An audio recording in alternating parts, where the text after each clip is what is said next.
Today, ECA participated to the Belgian Navy trials, the North Sea trials, organized to evaluate different kinds of vehicles, drones, for the mine countermeasure application.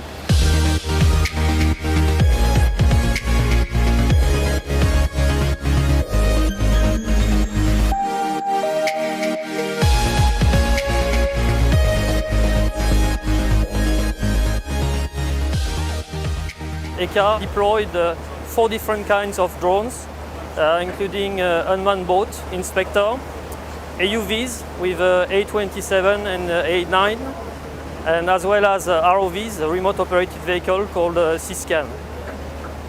The aim of this trial is to evaluate the latest development in terms of drones for unmanned countermeasure, having the project of changing the mine hunters.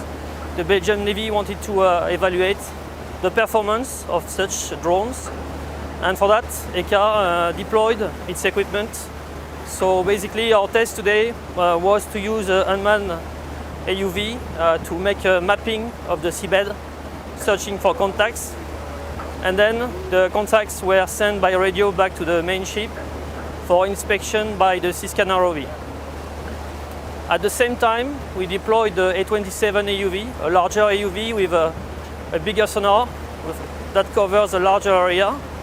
And so what we showed today was the use of different kinds of unmanned vehicles deployed all at the same time.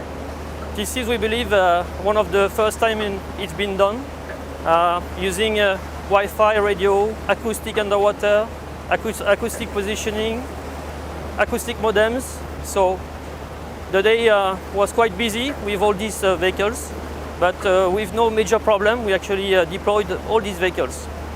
So we have gathered a lot of data, sonar data, which we will process now. It's going to take some time. And basically we are going to make big maps of the seabed, where we'll be able to point some contacts, some objects. And then we will be able to check if our system actually found the objects that the Belgian Navy put on the seabed. They actually deployed a few exercise mines, and so we'll see if the objects we detected were actually the mines that they place, and if we detected more or less than actually what they place. So we will see the result, but that was quite a good day, a good weather in Belgium. So we are looking forward for the next week industry days, which is going to be organized in the naval base in Zeebrugge.